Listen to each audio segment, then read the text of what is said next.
So, if you've been studying Passato Prossimo, you've come up with the question, when do I use essere and when do I use avere?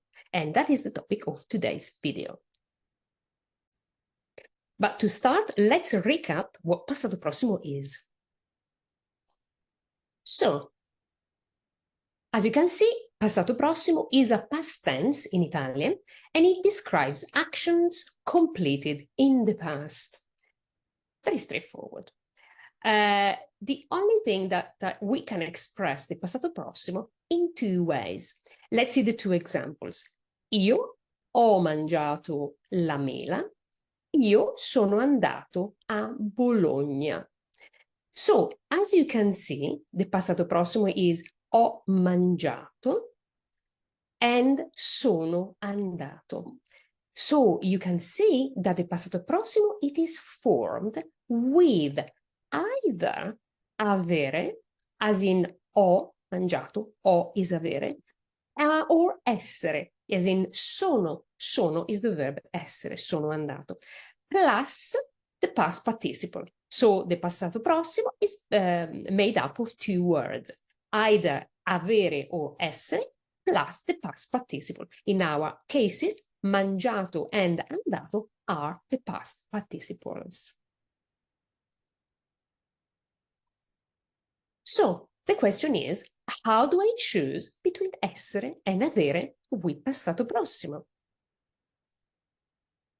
So let me give you the bad news first. There isn't a rule that works 100% of the times. However, there is a solution which we're going to see in a minute. So to begin with, I'm going to give you some general indications. Okay, so the majority of Italian verbs take avere, and therefore only a smaller number of verbs take essere. So and this is what we're going to concentrate on. We're going to concentrate only on the verbs that take essere because they are a smaller section. And in fact, we can actually identify 4 categories of verbs that take essere. So the first category is verbs of movement. So, for example, you can see here arrivare, to arrive, andare, to go, venire, to come, partire, to leave, uscire, to go out. Let's see the second category. And this is verbs of state. So, for example, and we call them verbi di stato, for example, essere, to be, or esistere, to exist.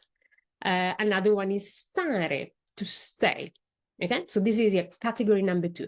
Category number 3 is verbs describing change of state. What do we mean with this? For example, okay, so in Italian would be verbi di cambiamento. So we will have nascere, so to be born, crescere, to grow up, morire, to die, and all sorts of other verbs, such as invecchiare, to grow old, ingrassare, to put on weight, and dimagrire, to lose weight. Okay, let's see our 4th category, which is all the reflexive verbs.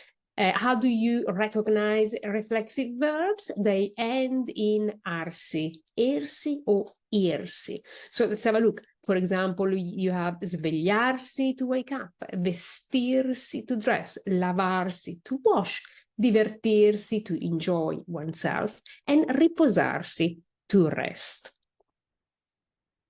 Okay, so let's recap briefly the 4 categories that take essere. So we've said verbs of movement, verbs of state of being, verbs of change of state, and the last one is all reflexive verbs. Okay, so I'm saying all reflexive verbs, which is correct, but why didn't I say all verbs of movement? Well, because in fact, when we say verbs of movement, verbs of state, we mean a group of verbs of movement, but we don't actually mean all of them. It's just an indication. It's not a rule. And as you can see, camminare, to walk, nuotare, to swim, and ballare, to dance, are 3 verbs of movement, but they don't take essere, they actually take avere.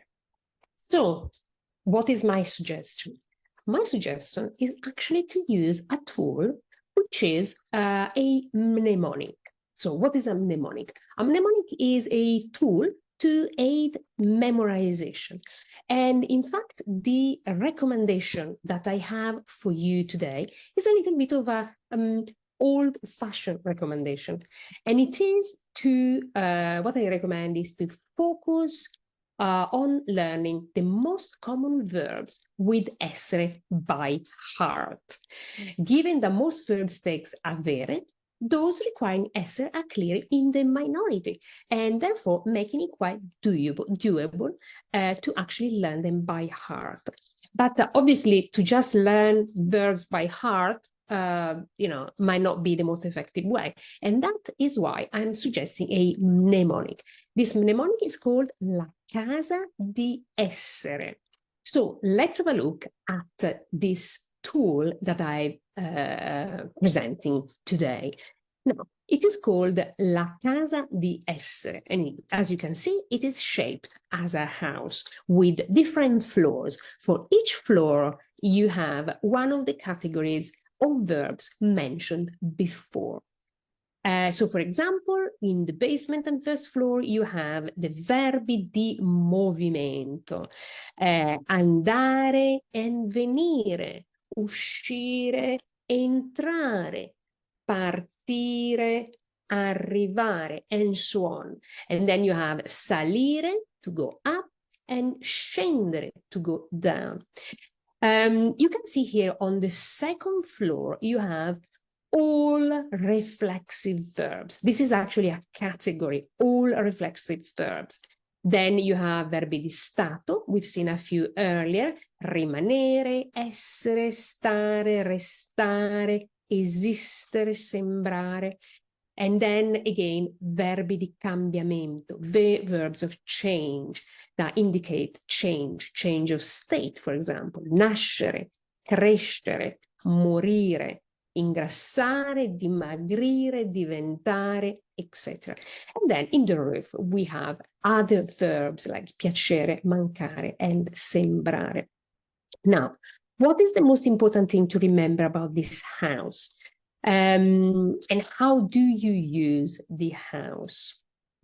The most important thing is to start using the house as a list of verbs to use.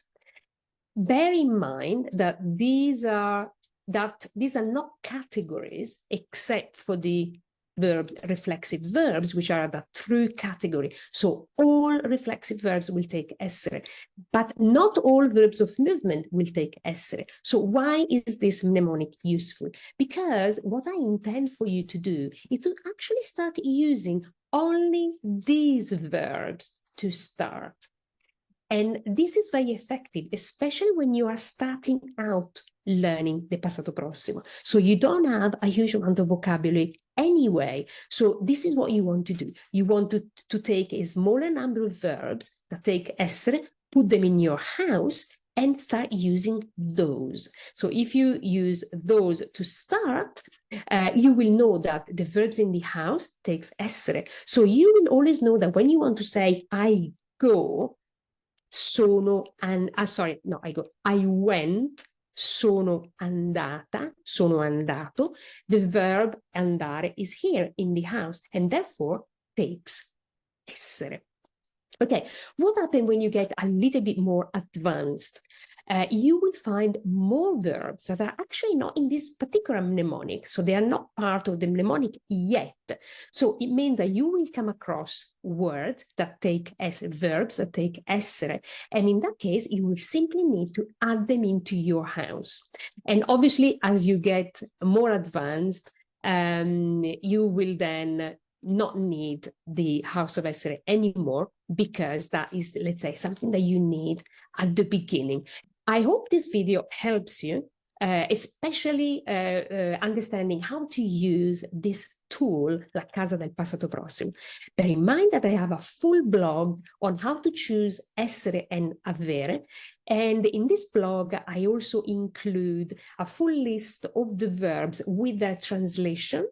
In the blog, you'll also find a definition of transitive and intransitive verbs, because obviously this is another way of identifying verbs which go with avere, which are the transitive, and essere, which are the intransitive verbs. You'll find a link to download this blog down in the description. I hope it is of help, and please let me know if there is anything specific that you're still unclear about.